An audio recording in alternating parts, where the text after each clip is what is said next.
there's a lot of attention being put on the word trauma right now, and it's for good reason. We find that we're learning that trauma is really at the root of addictive behavior. Trauma really is at the root of any maladaptive behavior. We could say violence is a maladaptive behavior. It's coming from pain and suffering. It's coming from trauma. When I look back at my own life, the trauma that I felt was not a sexual trauma, not a physical trauma, but a sense that something was wrong or off about me, and also about the world, and about my family. There was always a sense that something was wrong. And there's anxiety that goes along with that. And so to go through life as a child feeling very anxious, I naturally did what people do when they feel anxious, and that was to try to find a way to not be anxious.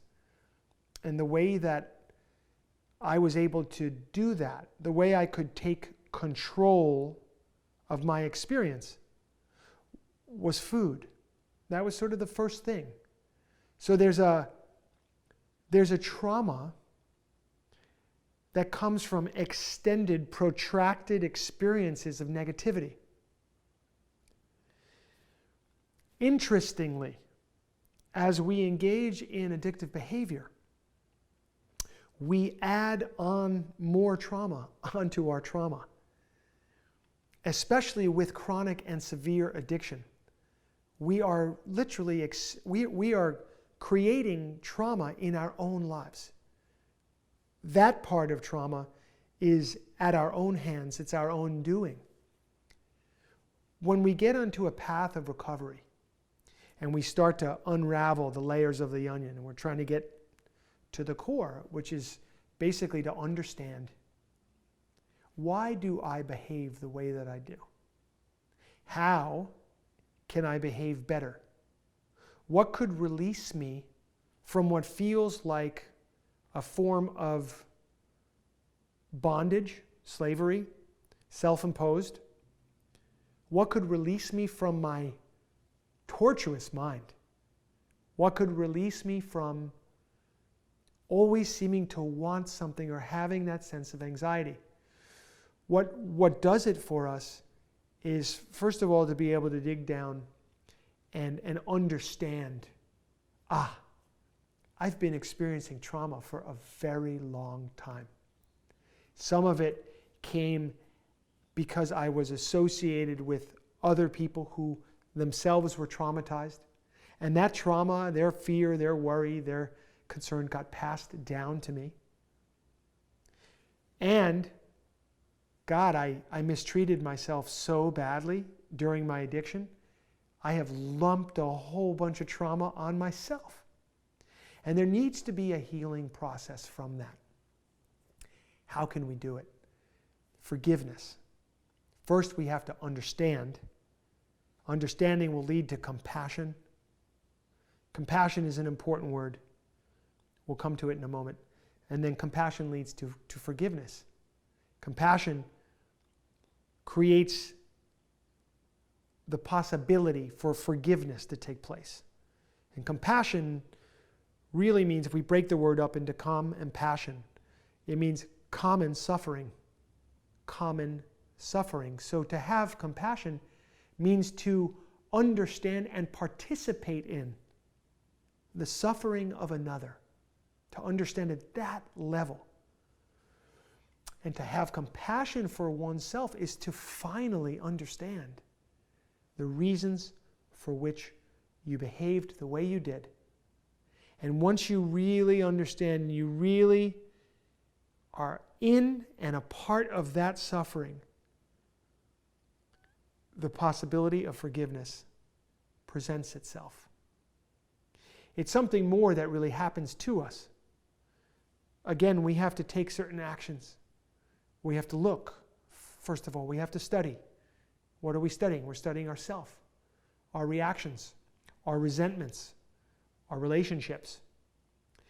Through that study, we get an understanding. Oh, I am this way in these situations. I have been this way because of this kind of thing. I start to see patterns about myself.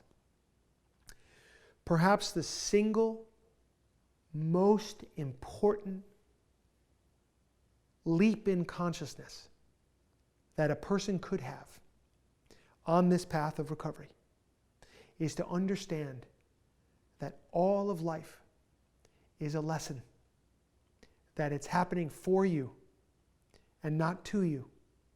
Even some of the horrible things that legitimately have happened to some of us. Everything can be seen as a gift, as something to be learned from, that can lift you up to your next level of consciousness, simply meaning your next level of understanding. Before we have that shift, we still feel as if we are victims.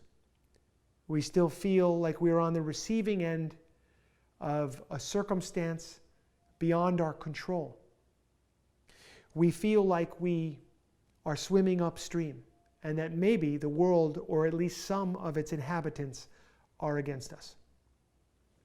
We make that shift and we get into this different kind of perspective. And we start to see, wow, everything that happens to me in my day, whether I find it joyful or I find it challenging, can be helpful to me in some way. Now, if you wake up that way every day and you start to get momentum along the lines of that way of thinking, imagine what becomes possible for you as you can generate a true sense of gratitude. You will notice at some point you've been able to release the past truly. On a mental level, the resentments and the things that used to hold you in bondage have been released. Physically, at the deepest levels of our physical being, and even in the emotional and energetic body, you've done yogic practices that have allowed you to release that residue from the past. You truly have become present. That is what we're after. That is where we get to really live life to its fullest. We get to access the calling of our heart. We get to be creative.